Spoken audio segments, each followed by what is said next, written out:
Hi friends, welcome back to my channel. நம்மளோட சேனலில் இன்ட்ரெஸ்டிங்கான கிச்சன் டிப்ஸ் அண்டு டேஸ்டியான ரெசிபீஸ்லாம் அப்லோட் பண்ணிகிட்ருக்கோம். ஸோ ஸ்கிப் பண்ணாமல் பாருங்கள். புதுசாக பார்க்குறப்ப நம்ம சேனலை சப்போர்ட் பண்ணி சப்ஸ்கிரைப் பண்ணிக்கோங்க. வாங்க வீடியோக்குள்ளே போகலாம்.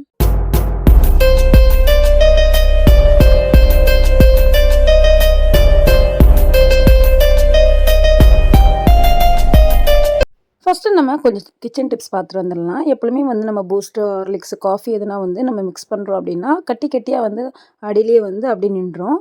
ஸோ எப்பொழுதுமே வந்து நீங்கள் பூஸ்ட்டு, ஹார்லிக்ஸு, காஃபி எதனா போடுறதுனா சரி, ஃபஸ்ட்டு சுகரை வந்து இந்த மாதிரி ஆட் பண்ணிடுங்க. இன்றைக்கி நான் நாட்டு சக்கரை தான் போட்டிருக்கேன்.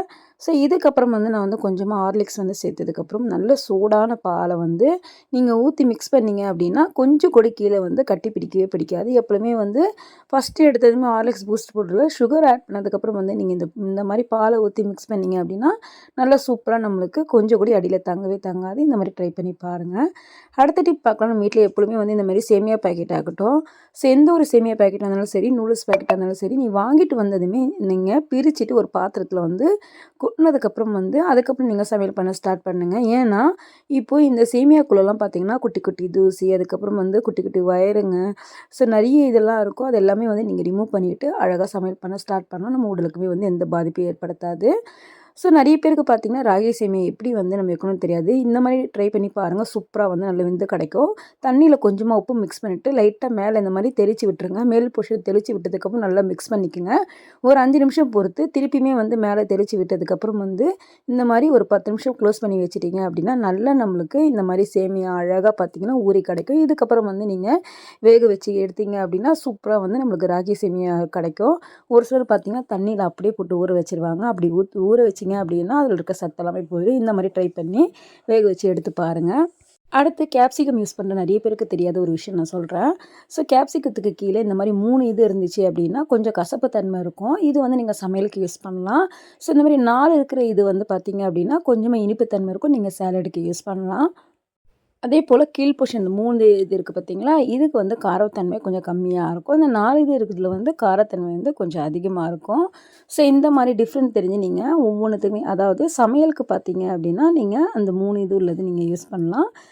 நார்மலாக நீங்கள் சாலட்லாம் யூஸ் பண்ணுறீங்க அப்படின்னா இந்த மாதிரி 4 உள்ளது நீங்கள் யூஸ் பண்ணிக்கலாம். ட்ரை பண்ணி பாருங்கள். ஸோ இத்தனை நாள் தெரியாதவங்க கண்டிப்பாக நீங்கள் வந்து தெரிஞ்சுக்கோங்க. கேரட்டை விட இதில் நிறைய அதிக சத்து இருக்குது. வாங்க அடுத்த டிப் பார்க்கலாம். நம்ம வீட்டில் இருக்கக்கூடிய இந்த இடுக்கியை வந்து நம்ம எதனா பாத்திரம் வந்து தூக்குறதுக்கு தான் நம்ம இதை யூஸ் பண்ணுவோம். ஆனால் இதை வச்சு நிறைய நம்ம யூஸ்ஃபுல்லான டிப்ஸ்லாம் வந்து இருக்குது. இதில் வந்து ஒரு 2 என்ன சொல்கிறேன் நான். இப்போ பாருங்கள், இதை பாத்திரம் தூக்கக்கூடிய இந்த இடுக்கியை வந்து இதை வச்சு நம்ம முட்டையெல்லாம் வந்து எதனா வேக வைக்கிறோம் அப்படின்னா முட்டை எடுக்கலாம். அதே போல் உருளைக்கிழங்குலாம் நீங்கள் வந்து வேக வைக்கிறீங்க தண்ணியில் அப்படின்னா அதை எடுக்கிறதுக்குமே நம்ம வந்து பயன்படுத்தலாம். அது எப்படின்னா கீழ் போர்ஷனில் இந்த இடம் இருக்கும் பார்த்திங்கன்னா, ஸோ இந்த மாதிரி திருப்பினதுக்கப்புறம் வந்து நீங்கள் இதை வச்சு வந்து ஒரு இடுக்கி மாதிரி நீங்கள் அழகாக நீங்கள் அதுக்கு மட்டும் இல்லை, அப்பளம்லாம் வந்து திருப்பத்துக்கு கூட நீங்கள் இதை வச்சு நீங்கள் யூஸ் பண்ணிக்கலாம். ஸோ இதை வச்சு நிறைய நம்ம யூஸ்ஃபுல்லானதாக பண்ணலாம். வெறும் பாத்திரம் மட்டும் தூக்கிறதுக்கு இல்லை, இந்த மாதிரி முட்டை, உருளைக்கிழங்கு, அதுக்கப்புறம் வந்து நம்ம அப்பளம்லாம் எதனா வந்து பொரிக்கிறோன்னா அதை திருப்பி போடுறதுக்கு நம்ம யூஸ் பண்ணலாம். ஈவன் வந்து வடை திருப்பி போடுறதுக்குமே நம்ம வந்து இதை யூஸ் பண்ணிக்கலாம். ரொம்ப யூஸ்ஃபுல்லாக இருக்கும். கண்டிப்பாக உங்கள் வீட்டில் ட்ரை பண்ணி பாருங்கள். இந்த டிப்ஸ் பிடிச்சிருந்தாலும் மறக்காமல் இந்த வீடியோக்கு ஒரு லைக் கொடுங்க ஃப்ரெண்ட்ஸ். அடுத்து பாருங்கள், நம்ம வீட்டில் நிறைய கிளிப்புங்களாக இருக்கும். துணி காய போடுற சமயத்தில் வந்து இந்த கிளிப் வந்து ஒன்றுனாங்க. அதுவும் பிள்ளைங்க இருக்க வீட்டிலலாம் வந்து ஸோ வந்து அப்பப்போ வந்து தூக்கி போட்டு விளையாடுவாங்க. எங்கன்னா மிஸ் ஆயிரும். ஒரு சில டைமில் நம்மளுக்கே வந்து அர்ஜென்ட் டைமில் தேடும் போது கிடைக்காது. ஸோ நம்ம வீட்டில் இருக்கக்கூடிய இந்த ஒரு பொருள் இது இருந்துச்சுன்னா போதும், அழகாக நம்ம வந்து நம்ம கிளிப்பு வந்து தொலையாமல் வச்சுக்கலாம். இந்த மாதிரி வேஸ்ட்டாக கிடக்கிற நம்ம வீட்டில் எக்ஸ்ட்ரா இருக்கிற இந்த மாதிரி கேஸ்கெட், அதாவது நம்ம குக்கரோட ரப்பர் தான் சொன்னேன். ஸோ நிறைய இருந்துச்சுன்னா இந்த மாதிரி நீங்கள் கிளிப்பு குத்தி வச்சுட்டிங்க அப்படின்னா துணி காய போடுறதுக்கு வேணும்போது நம்ம அழகாக எடுத்துக்கலாம். அடுத்து நம்ம நல்ல ஒரு டேஸ்டியாக ஒரு சூப்பரான எல்லாத்துக்குமே வந்து சாப்பிட்ற மாதிரி இட்லி, சப்பாத்தி, தோசைக்கெல்லாம் சாப்பிட்ற மாதிரி ஒரு அட்டகாசமான தக்காளி சட்னி தான் நம்ம செய்ய போகிறோம். ஸோ ஒரு பேன் எடுத்துக்கோங்க. அதில் வந்து ஒரு 2லேருந்து 3 டேபிள் ஸ்பூன் அளவு நம்ம எண்ணெய் சேர்த்துக்கலாம். இது கூடவே நம்ம வரமிளகாயும் நம்ம சேர்த்துக்கலாம். ஒரு 3 வரமிளகாய் கிட்ட சேர்த்துக்குங்க. ஒரு 2 துண்டு தேங்காவை இந்த மாதிரி குட்டி குட்டியாக கட் பண்ணி எடுத்துருக்கேன். அதுவுமே நம்ம சேர்த்துக்கலாம். ஸோ இது கூடவே வந்து பூண்டு பார்த்திங்கன்னா ஒரு 6லேருந்து 7 பூண்டு கிட்ட நீங்கள் சேர்த்துக்குங்க. ஒரே ஒரு பெரிய வெங்காயம் நான் சேர்த்துருக்கேன். ஸோ சின்ன வெங்காயம் தான் ஒரு 2 சேர்த்துக்குங்க.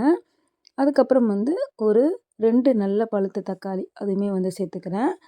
ஸோ இதுக்கு வந்து நல்ல பழுத்த தக்காளி சேர்த்து செஞ்சீங்க அப்படின்னா செம்ம டேஸ்ட்டாக இருக்கும். ஸோ அதுக்கப்புறம் வந்து கொஞ்சமாக வந்து சீரகமும் நான் சேர்த்துருக்கேன். ஸோ கொஞ்சமாக வந்து கல்லுப்புமே சேர்த்து லைட்டாக வந்து மிக்ஸ் பண்ணி கொடுத்துக்கலாம். செம்ம டேஸ்ட்டாக இருக்கும். நீங்க ஒரு முறை இந்த மாரி செஞ்சு வச்சுட்டீங்கன்னா, அப்பப்போ கண்டிப்பா நீங்க இத மாரியே செஞ்சு சாப்பிடுவீங்க. ஒரு 5 நிமிஷம் வந்து நல்லா வந்து மிக்ஸ் பண்ணதுக்கப்புறம் எல்லாம் வதங்கி வரணும். வதங்கி வந்ததுக்கப்புறம் வந்து நம்ம கொஞ்சமா புளி, அதாவது ஒரு பாதி நெல்லிக்காய் சைஸ் வந்து புளிய வந்து நான் சேர்த்துட்டு நல்லா இந்த மாரி மிக்ஸ் பண்ணி குடுத்துருக்கேன். ஸோ இதனுடைய பச்சை ஸ்மெல்லெல்லாம் நல்லா போணும். போனதுக்கப்புறம் வந்து நம்ம தனியா இத வந்து அரைச்சு எடுக்கலாம். செம்ம டேஸ்ட்டா இருக்கும் இந்த சட்னி. கண்டிப்பா உங்க வீட்ல ட்ரை பண்ணி பாருங்க. இப்போ பாருங்க நல்லா வதக்குனதுக்கப்புறம் வந்து ஆறுனதுக்கப்புறம் மிக்ஸி ஜார்ல போட்டு நான் அரைச்சு எடுத்துட்டேன் இப்ப இத. எப்பயும் ஒரே மாரி செய்யாம, இந்த மாரி டிஃப்ரெண்ட்டா நீங்க செஞ்சு சாப்பிட்டீங்கன்னா, செம்ம டேஸ்ட்டா இருக்கும். பாருங்க கலர் பார்க்கும்போதே நல்லாருக்கா? நல்ல பழுத்த தக்காளியா போடணும். இப்ப பாருங்க தாளிப்புக்கு கொஞ்சமா எண்ணெய், கொஞ்சமா கடுகு, அதுக்கப்புறம் வந்து கருவேப்பிலை, காய்ந்த மிளகாய் இதெல்லாமே வந்து சேர்த்து நம்ம தாளிச்சு கொட்டிட வேண்டியது தான்.